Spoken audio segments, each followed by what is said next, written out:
ඉගෙනීම කියන එක ඉතින් කාටත් වැදගත්නේ. හැබැයි හැමෝම එකම විදිහට ඉගෙන ගන්නෙ නෑ නේද? නෑ තමයි. අන්න ඒකයි. අද අපි පොඩ්ඩක් බලමු මේ අර ඉගෙනුම් ශෛලීන් කියන කාරණය ගැන. ඒ කියන්නේ කෙනෙක්ට තොරතුරු ලේසියෙන්ම ඔලුවට යන්නේ කොහොමද කියන එක. අපි ළඟ තියෙන කරුණුත් එක්ක මේ ගැන ටික ගැඹුරට කතා කරමු.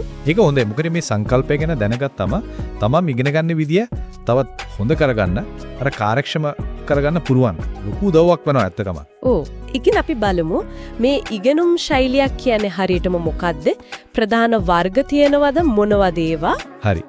ඊට පස්සේ තමන්ගේ එක හොයාගන්නේ කොහොමද? ඒකට හරියන්නේ ඉගෙන ගන්න දේවල් හදාගන්නේ කොහොමද? ওই ටික නේද බලන්න ඕනේ. ඔව් ওই ටික තමයි.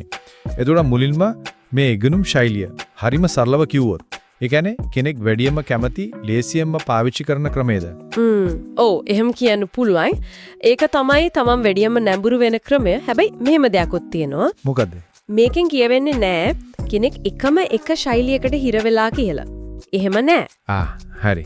ගොඩක් වෙලාවට අපි හැමෝගෙම මේ ශෛලීන් කිහිපයක්ම එකතු වෙලා තමයි තියෙන්නේ. හැබැයි එකකට හරි දෙකකට හරි ටිකක් වැඩි කැමැත්තක් නැඹුරුවක් තියෙන්න පුළුවන්.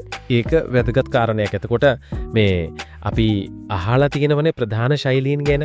මට මතකයි අර කරුණවලක් තිබුණා 4ක් වගේ. ඔව් 4ක් තමයි ප්‍රධාන වශයෙන් කතා කරන්නේ. පළවෙනි එක තමයි දෘශ්‍ය. ඒ කියන්නේ විዥුවල්. දෘශ්‍ය. මේ අය හොඳටම ඉගෙන ගන්නේ දේවල් ඇහෙට දකිද්දි. රූප සටහන්, ප්‍රස්තාර, වීඩියෝ ඔය වගේ දේවල්. හයි. දෙවෙනි එක ශ්‍රව්‍ය. ඔඩිටෝරි. මෙයාලට ඉතින් අහගෙන ඉඳලා ඉගෙන ගන්න එක ලේසි.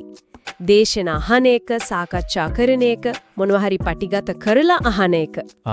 ඒ කියන්නේ යමක් මතක තියාගන්නත් ඒක ඇහෙන එක එයාලට වර්ග.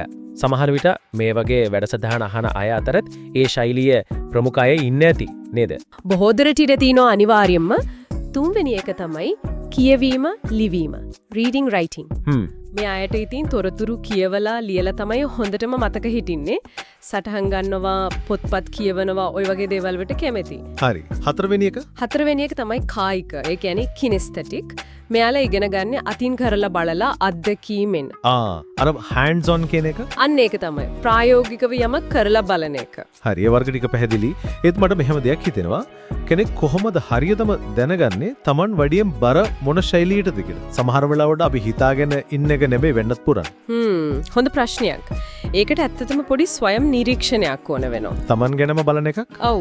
අලුත් දෙයක් ටිකක් අමාරු දෙයක් ඉගෙන ගන්නකොට හිතන්න ඕනේ මට මේක ලේසියෙන්ම තේරුනේ කොහොමද කියලා.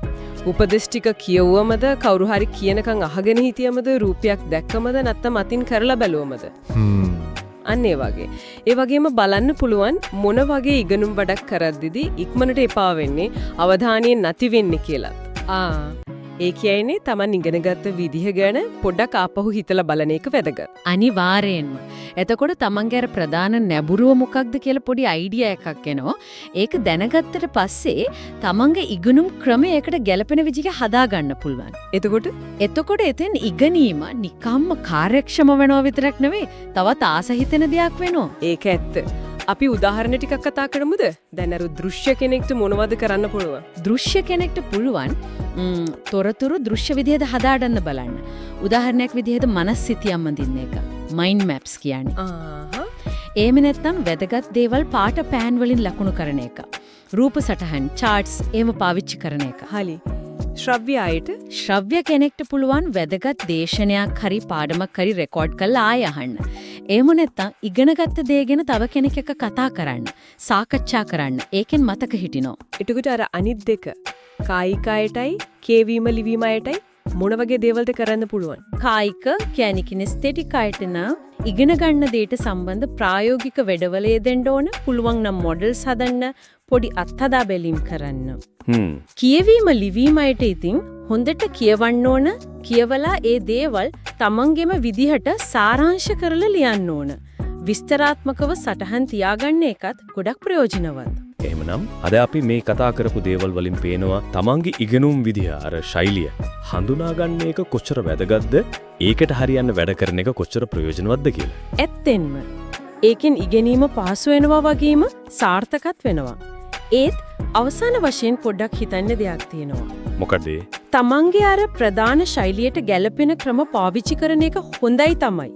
ඒත් එහෙමයි කියලා අනිත් ශෛලීන්ට අදාළ ක්‍රම සම්පූර්ණයෙන්ම අතාරින්නේ නැතුව හිතාම තාම වෙලාවකට ඒවත් පාවිච්චි කළොත්. එතකොට යම් දෙයක් ගැන ඊටත් වඩා පුළුල් ගැඹුරු අවබෝධයක් ගන්න බැරි වෙයිද? සමහර විට හොඳම ප්‍රතිඵල එන්නේ ඔය ශෛලීන් ටිකක් මිශ්‍ර කරලා පාවිච්චි කරද්දි වෙන්නත් පුළුවන් නේද? ඒකත් හිතන්න ඕන කාරණයක් තමයි.